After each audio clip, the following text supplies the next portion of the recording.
El día de hoy vamos a tener nuestro tema. Estoy compartiendo pantalla con ustedes. Me dicen si se ve. Sí, Miss. Sí, muy bien.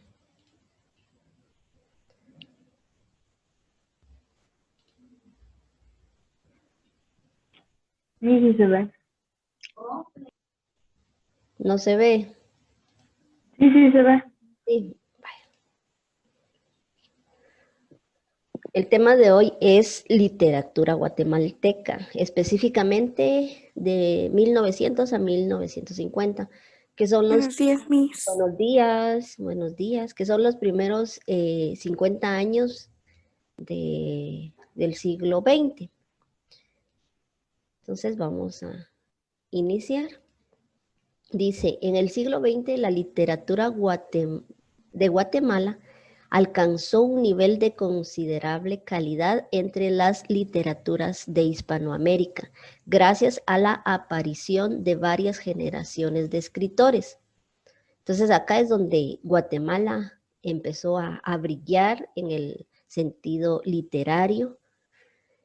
A continuación se enumeran las generaciones de los primeros 50 años de este siglo.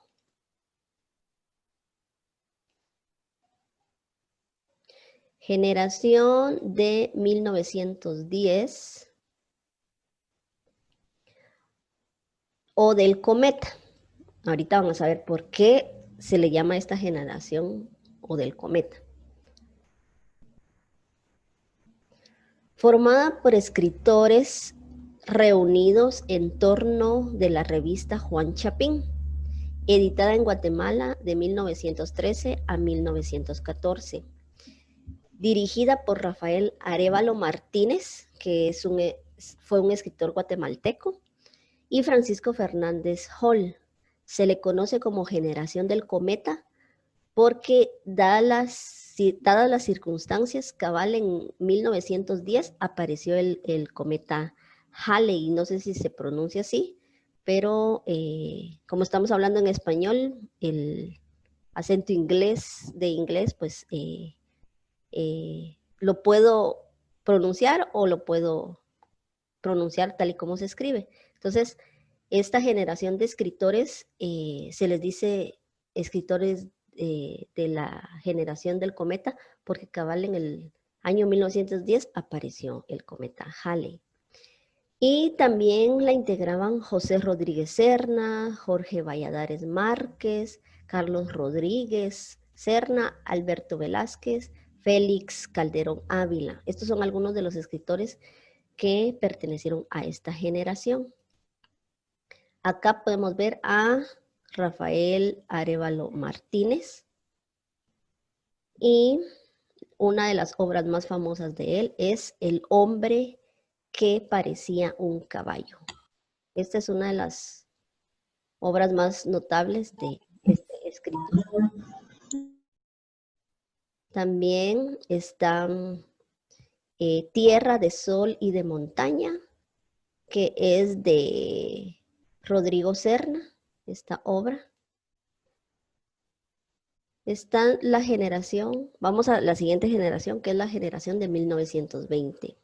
La actividad de escritores e intelectuales de esta generación gira en torno a la crítica al dictador Manuel Estrada Cabrera, que fue uno de los presidentes de Guatemala. Entre los escritores de esta generación está el famoso Miguel Ángel Asturias, Luis Cardoza y Aragón, David Vela, Alfredo Basleys Rivera, Árqueles Vela, Carlos Samayoa Aguilar y Virgilio Rodríguez Macal. Acá de esta generación, pues, hay muchos que sobresalieron, como Luis Cardoza y Aragón también, y Rodríguez Macal. Acá está Miguel Ángel Asturias, una de sus tantas obras es este libro, Leyendas de Guatemala. Y esta otra obra que es El Río, que es una novela de caballería de Luis Cardoza y Aragón. La siguiente generación es la generación de 1930 o Tepeus. Tiene una agrupación de escritores y artistas de vanguardia. El nombre que proviene del quiché tepeus, que significa los ancianos, los abuelos, los precursores o los pioneros. El aumento del interés por la temática criollista e indigenista en la literatura y la plástica hermanó a exponentes de diferentes áreas en dicha agrupación, entre ellos Francisco Méndez y Carlos Samayoa Chinchilla. Editaron las obras como esta, que se llama Lo que no sucedió, de Carlos Samayoa, y Los dedos en el barro, de Francisco Méndez. La otra obra es Barajas, de Alfredo Basleys, y otra obra reconocida de esta generación es De regreso, de Manuel Galich. También acá sobresalió esta poetisa, que es Estela Márquez. Ella específicamente es colombiana. Acá podemos ver una de las obras de Manuel Galich, que dice 3 obras de teatro. Abajo dice El pescado indigesto, El tren amarillo, El desgraciado incidente del reloj. Estas son las 3 obras de teatro que incluye este libro de Manuel Galich. Nuestra siguiente generación es la generación de 1940 o Acento. Fue una asociación de artistas y escritores jóvenes. La entidad se fundó en Guatemala en marzo de 1941 por Fredo Guillén, Raúl Leiva, José García Bauer y otro Raúl González. Se manifestaron solidarios con la vocación democrática de los países aliados de la Segunda Guerra Mundial. Expusieron sus ideas y proyectos durante 1941 y los años siguientes en las páginas del Imparcial, la revista de Guatemala y, sobre todo, en Acento, su órgano de divulgación fundado por Raúl Leiva y Otto Raúl González. Todos estos escritores publicaban sus obras en diferentes revistas o periódicos guatemaltecos. Y recuérdense que muchos de ellos también fueron perseguidos por su ideología, fueron desaparecidos por algunas obras que ellos publicaron como crítica hacia los gobiernos. Entonces, en esta época, pues como que no se podía pensar diferente, no podían pensar diferente al gobierno. Nuestra siguiente generación, acá está un ejemplo, dice Dios en la evangelización de nuestras culturas. Esta obra es de José Francisco García Bauer. Nuestra siguiente generación es Grupo Saker-T. De 1944 a 1954 fue fundada en 1946 en Guatemala. La palabra cachiquel Saker-T significa amanecer o alborear. El ideario del grupo Saker-T se acopió en el manifiesto 7 afirmaciones, en el que optaron por la tendencia estética conocida como realismo socialista. Estuvo integrado por Humberto Alvarado, Hugo Barrios Clé, Óscar Edmundo Palma, Orlando Vitola, Rafael Sosa, Roberto Cabrera, Melvin René Barahona, Óscar Arturo Palencia y José María López Valdizón. Estos grupos, acá dice el ideario del grupo, cada generación tuvo su ideología, su filosofía, y por eso se hermanaban, hacían su asociación, su agrupación, y publicaban sus escritos, sus pensamientos, su sentir, muchas veces como crítica social hacia el gobierno. Acá tenemos un ejemplo de la obra de José María López Valdizón, La vida rota. Y otro ejemplo el de Óscar Edmundo Palma. Su obra se llama Periodismo en Crisis. Bueno, les voy a mencionar la tarea de una vez. Con la siguiente presentación, ustedes van a escribir 2 características de las 5 generaciones literarias que estamos viendo ahorita. Y les voy a dejar un video que se llama Entrevista sobre hombres de maíz. Esta es una obra de Miguel Ángel Asturias. Ustedes van a verla y van a escribir 5 aspectos importantes de dicha obra. Recuerden que deben de escribirlas en su cuaderno y enviar las evidencias de su trabajo. Ahorita les voy a compartir pantalla de nuestra entrevista, la entrevista que vamos a ver.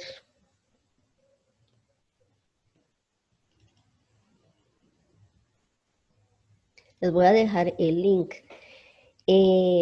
Esta entrevista se la hicieron a un escritor y poeta guatemalteco de Ciudad Vieja, Zacatepeques. Tiene 24 años de edad, tiene un sinnúmero de galardones y de reconocimientos, y él es meramente asturiano. Él ama a Miguel Ángel Asturias, se ha leído todas sus obras, y quién mejor para hablarnos de esta obra que él, ¿verdad? Entonces vamos a ver solo una pequeña parte, y después les voy a recordar la tarea y vamos a aclarar ciertas dudas que salgan de ustedes. Bueno, ¿ven la pantalla del video? Sí. Sí. Bueno, vamos a ver una parte. Espero que se escuche, me dicen si se escucha el audio. El Facebook de esta organización.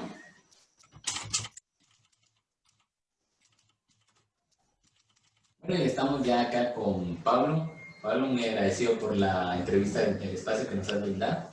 Muy agradecido con tu persona por tomarme en cuenta, José. Bueno, y entrando ya en materia, vamos a conversar con Pablo acerca de la obra de Miguel Ángel Asturias, Hombres de Maíz, de la cual ustedes pueden ver unos ejemplares ahí frente a su pantalla.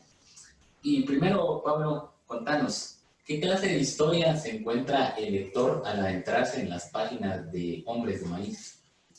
De Hombres de Maíz se dice y siempre ha hecho la crítica que es una novela de lenguaje, donde se nos quiere hacer ver que su máximo valor es el uso de la palabra que Miguel Ángel Asturias emplea en esta novela. Sin embargo, nos dicen de que en sí no cuenta ninguna historia.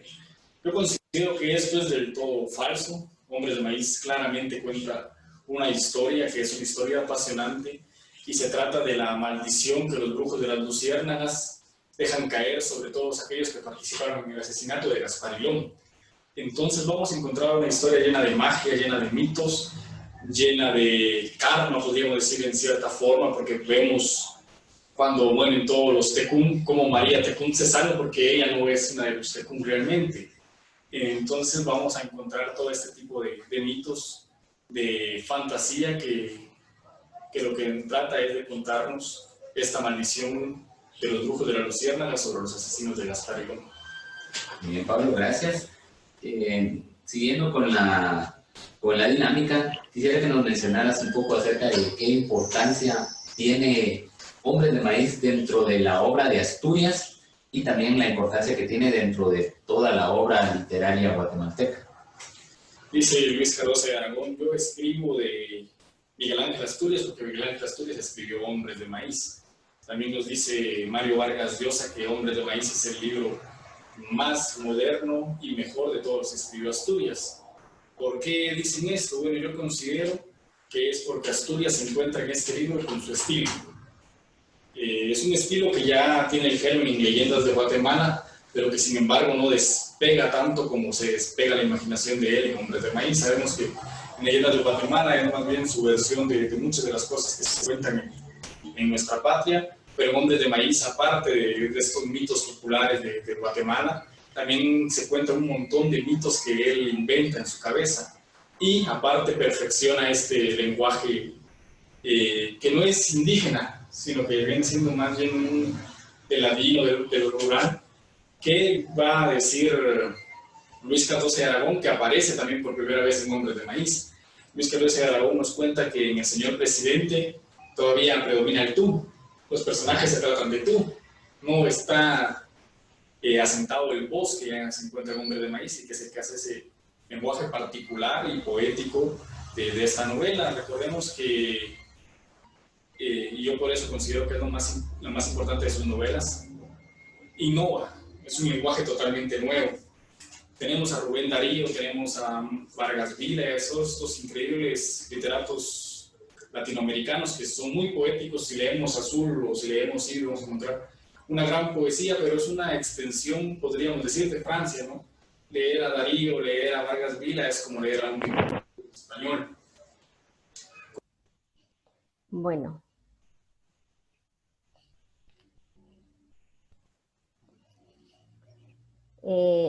Vimos una breve explicación de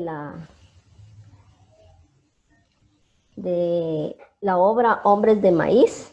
Si alguno de ustedes todavía no la ha leído, tiene interés, pues por lo menos va a tener un enfoque, una pequeña reseña de lo que trata la obra.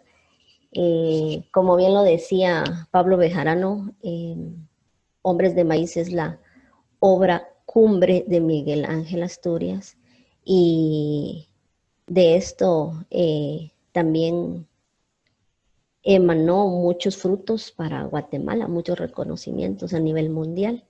Entonces no sé si ustedes tengan alguna duda, alguna pregunta.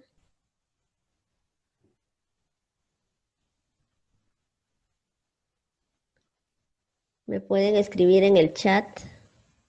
No me ninguna duda. Muy bien. Sí voy a subir este video a la plataforma y allí pueden volverla a ver.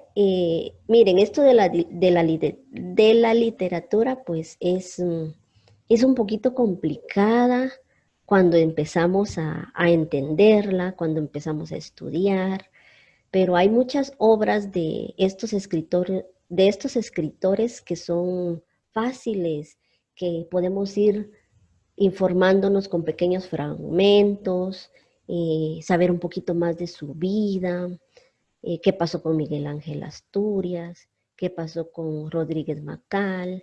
Voy a leer un poquito de la obra de Rafael Arévalo Martínez, qué poemas tienen. Empecemos con algo que nos sirva de base, que sea fácil, que nos llame la atención, y vamos a ir creciendo y enriqueciéndonos, no solo en conocimientos sobre Guatemala, sino que también en la literatura. Recuérdense que hay muchos escritores que están siendo muy famosos y que antes pues tenían mucha fama, pero ahorita como que están en la cumbre. Y nosotros menospreciamos a nuestros escritores guatemaltecos. Entonces, por eso los motivo a que indaguen un poquito más de estos autores, de estos escritores. Y la tarea, pues ya les digo que son sacar 2 características de las 5 generaciones que vimos y sacar 5 aspectos importantes de la entrevista que se le hace al escritor y poeta Pablo Bejarano sobre la obra Hombres de Maíz.